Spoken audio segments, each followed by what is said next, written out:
Ever find yourself saying yes when you mean no, or staying in situations that hurt you? You might be fawning, enacting a subconscious trauma response that keeps you trapped in harmful patterns while appearing perfectly functional on the surface. This summary reveals why traditional advice to just set boundaries often fails with this pattern and offers a radically different approach rooted in neuroscience and somatic healing. You'll discover practical tools to recognize fawning in your daily life, reconnect with your authentic needs, and reclaim the parts of yourself that went into hiding for survival. Whether you're wrestling with people-pleasing tendencies or supporting someone who is, these insights provide both validation and a concrete path forward toward genuine self-trust and healthier relationships. Let's begin. Have you ever wondered why you automatically agree with difficult people, even when every fiber of your being wants to speak up? You might be fawning, a survival mechanism that flies under the radar of our typical understanding of trauma responses. Most people know about our ingrained fight, flight, and freeze response when facing threats. But there's a fourth response called fawning, where we become more appealing to the very person or situation that's harming us. But unlike regular people-pleasing, fawning isn't a conscious choice. It's an unconscious survival strategy that emerges when other options feel impossible.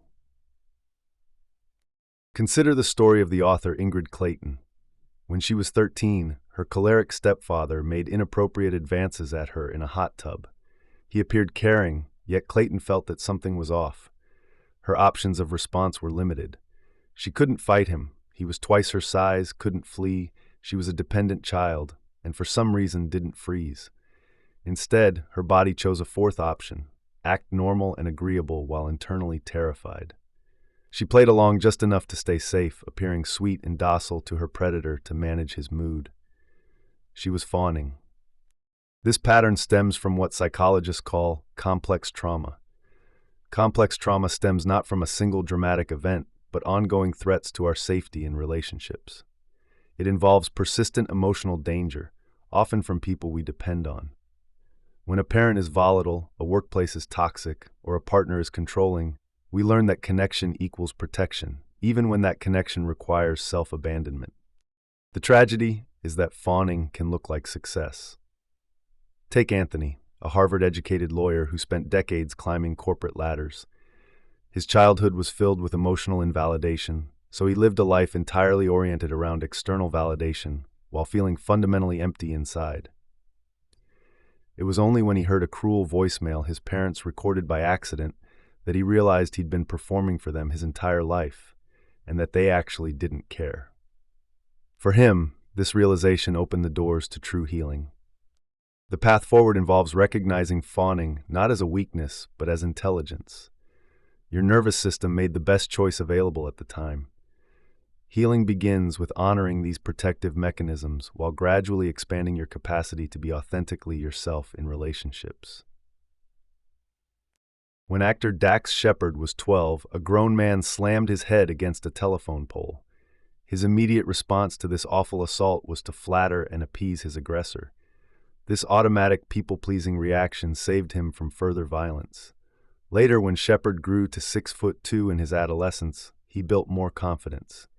He could finally fight back instead of fawn, literally outgrowing his need to appease dangerous people. Many of us aren't so lucky. The structures around us actively reward and sometimes require fawning behavior, especially for people with less social power. Apart from obvious characteristics such as size, we find ourselves embedded in all kinds of social hierarchies that demand compliance. Patriarchal systems reward traditionally feminine traits like deference and caretaking. Corporate cultures expect employees to be team players who don't rock the boat. Family systems often require children to manage their parents' emotions rather than the reverse. For people of color, the stakes are even higher. Code switching, adjusting your entire presentation depending on your environment, becomes a daily necessity. You might need to appear cool and tough in one setting, then switch to accommodating small talk in another, never getting to be authentically yourself. Francis's story reveals how multiple systemic forces can trap someone in chronic appeasement. Her childhood laid the foundation, an abusive alcoholic mother who beat her then demanded comfort during tearful apologies, teaching Frances that her job was to manage her mother's emotions. Her father reduced her worth to physical appearance and appeal to men, a reflection of patriarchal values about women's currency in the world. By the time she met Colin, chaos felt like safety. During each of Colin's outbursts, Frances instinctively managed his emotions and protected his image in front of others, doing exactly what these systems had trained her to do. Her breakthrough came when she finally said no to one of Colin's demands. His disproportionate rage revealed the truth. She wasn't in a loving relationship, but in an abusive one, upheld by learned trauma response. Her story illustrates why telling fawners to just stop people-pleasing misses the point. The structures around us actively require and reward this behavior, making individual change require a fundamental reimagining of which systems we participate in and how. Perhaps you're starting to think of instances in which you've shown signs of fawning. Maybe you've noticed that you always anticipate everyone's needs before your own, are constantly apologizing or morphing into whoever the situation demands. Self-minimization is perhaps the most common pattern of fawners. They treat relationships like math problems. If someone else takes up 80% of the emotional space, they learn to survive in the remaining 20%. They justify others' harmful behavior, lower their expectations, and engage in magical thinking that things will improve if only they do more. Consider Grace's traumatic childhood experience about pizza toppings. When her father asked if she wanted onions and she said no, he flew into a rage, dragged her by her hair, and kicked her out of the house. Her crime was simply having a different preference than his. This taught her that her job was to anticipate what others wanted, not to have authentic desires. Today, sharing meals still terrifies her because any choice could be the wrong one. The pattern of shapeshifting follows naturally for fawners. They adopt different personalities in different contexts to meet perceived expectations. Fawners become master storytellers, reframing dysfunction as love stories to avoid seeing painful truths. They develop chronic anxiety from constantly scanning for threats and mood changes in others. If you want to investigate these patterns in your own life, start by identifying the specific systems that reward your compliance over your authenticity. Look for double binds where people tell you to set boundaries, but criticize you as inflexible when you do. These contradictions signal systems that require fawning. Next, recognize that fawning often hides in plain sight because it's labeled with positive terms such as being nice or a team player. Ask yourself, do I minimize my needs to make others comfortable? Do I soften my tone to avoid seeming difficult? Pay attention to physical signs as well. Anxiety about someone's mood, reflexive apologizing, or feeling like your safety depends on pleasing others. Recognition is the first step toward healing. If these patterns feel familiar, know that fawning developed as intelligent adaptation to unsafe environments. Recovery involves learning to choose yourself, setting genuine boundaries, and finding safe relationships where authenticity is possible. The end goal is to reclaim the parts of yourself that had to hide for survival. Have you ever kept something that reminded you of pain, simply because getting rid of it felt too difficult? One woman held on to her abusive ex-boyfriend's French press for years, enduring reminders of his cruelty with every morning coffee. When it finally broke and she bought her own, each cup became what she called fresh brewed self-esteem. This story illustrates a crucial truth about healing from fawning. We often unconsciously maintain connections to what hurts us. Breaking free requires developing what trauma therapists call unfawning, the process of shifting from external validation to trusting your own inner wisdom. The foundation of this work begins with orienting, a practice borrowed from trauma therapy. Simply look around your environment slowly, letting your eyes settle on whatever draws your attention.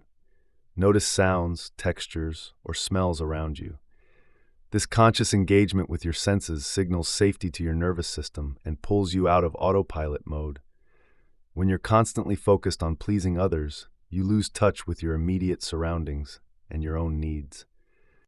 Next, practice resourcing by asking yourself, what do I need right now? This isn't a mental exercise. Tune into what your body knows. Maybe you're hungry, need movement, or crave quiet time. The key is learning to listen to these internal signals rather than immediately scanning for what others want from you. Consider Frances, who'd never traveled alone despite being in her late 30s. When she finally spent a weekend at a friend's empty cabin, the change was immediately visible on a video call. She described feeling an invisible tether to others finally severed, allowing her to fully inhabit her own preferences and desires. Taking space, even 10 extra minutes in your car before entering the house, helps you reconnect with yourself outside others' expectations. This practice reveals how much of your daily life might be shaped by anticipating others' reactions rather than honoring your own needs and boundaries. Everyone on a healing journey can attest to a simple truth. Knowing something intellectually doesn't always translate to emotional processing. Consider Sadie, who understood everything about eating disorders but couldn't stop her destructive patterns. Despite years of traditional therapy, she remained trapped in cycles of binging and purging. The breakthrough came only when she moved beyond her thinking mind and into her body.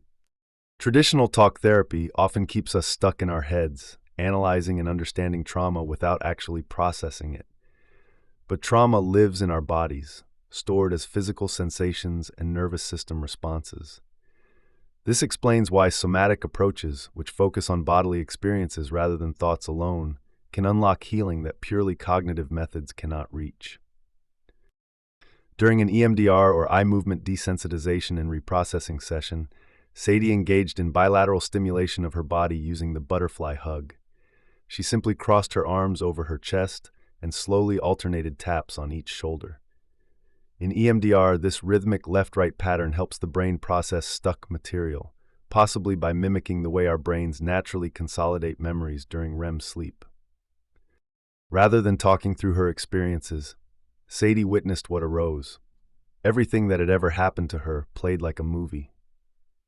She realized her eating disorder had been her longest-known protector, holding all the overwhelming experiences she couldn't otherwise handle.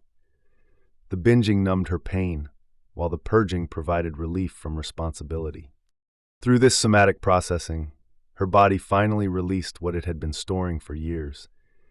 She felt liberated for the first time and hasn't returned to those behaviors since. Her breakthrough demonstrates how intellectual understanding alone can't heal what the body continues to hold. Simple somatic techniques can begin this body-based healing process. So-called bilateral stimulation through gentle shoulder tapping, breathing exercises that emphasize longer exhales, and movement practices like walking or dancing all activate your body's natural healing responses. The core insight is as powerful as intuitive. Healing trauma requires moving from mental analysis into felt experience, where your body can finally process and release what it's been carrying. The journey out of fawning requires more than just internal healing work. It demands fundamental changes in how you show up in relationships, and that process can be surprisingly painful. Lily's experience reveals how growth can shatter long-standing relationships. After years of telling her best friend Ava everything, she decided to keep some dating details private, a small step toward autonomy. Ava's explosive reaction revealed the truth. Their friendship only worked when Lily remained completely compliant and transparent about every detail of her life. When Lily refused to apologize for having boundaries, the lifelong friendship ended. This illustrates a harsh reality of unfawning. Asserting your needs often triggers negative reactions from others. Some relationships simply can't survive your growth.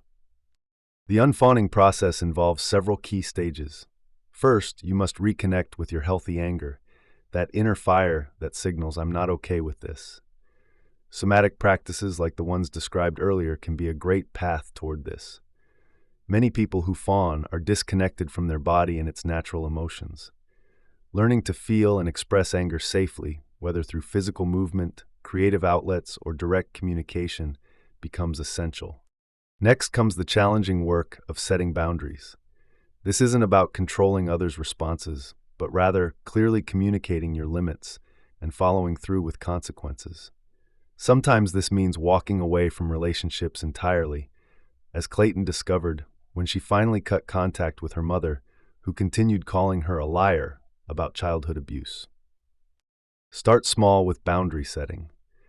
Practice saying what you actually want to do instead of defaulting to whatever you want is fine. Create safety nets by telling trusted people about the changes you're making. Most importantly, remember that feeling uncomfortable when asserting yourself is normal and doesn't mean you're doing anything wrong. Unfawning ultimately means embracing your authentic self and claiming your rightful place in your own life, instead of constantly serving others while denying your own needs.